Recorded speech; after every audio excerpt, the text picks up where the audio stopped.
This is a huge talking point over here in the United Kingdom. It's a story that came out seemingly of nowhere. But as ever, I'd love to know what you think to this particular brand new, political in some respects, story. What do you, the chums out there, our friendship group, think of this? As ever, let me explain. Hi, good to see you. We're in King's Cross. Are you all right?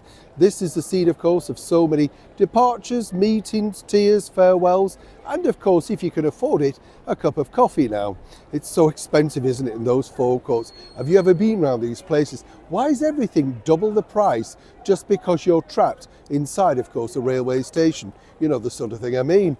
It's a little bit like this particular breaking news story.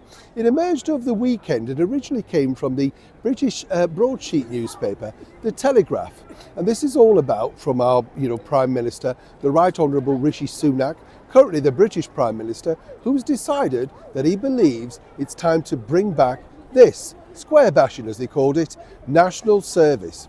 Now, I've got to tell you, I didn't know anything about national service until this brilliant programme way back in the late 1970s, early 1980s called Get Some In. It starred Tony Selby and was a brilliant comedy all about people living, working and of course doing their national service, possibly for the very final time in the late 1950s. Now, according to the British Prime Minister, this is going to be the new rhetoric that he's going to move forward if he gets re-voted back in on July the 4th. Now, here's where it gets interesting because, of course, the idea in the original format was that everybody got constricted to go and you had to literally go.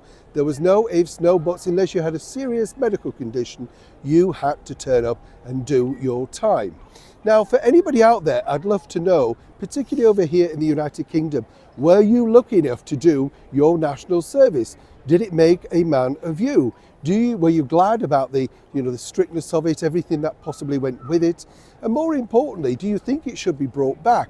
The reasoning behind this, apparently, is that the British Prime Minister thinks that this will get rid of the, shall we say, the people that are not keen to work in this country and, of course, offer full service. You know the ones I'm talking about.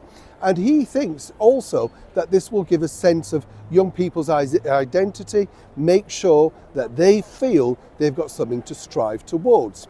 Now, here's where it gets interesting because, of course, a lot of people already have recently said that should the United Kingdom go to war, particularly the Gen Z generation, they wouldn't be willing to sign on and fight for their country.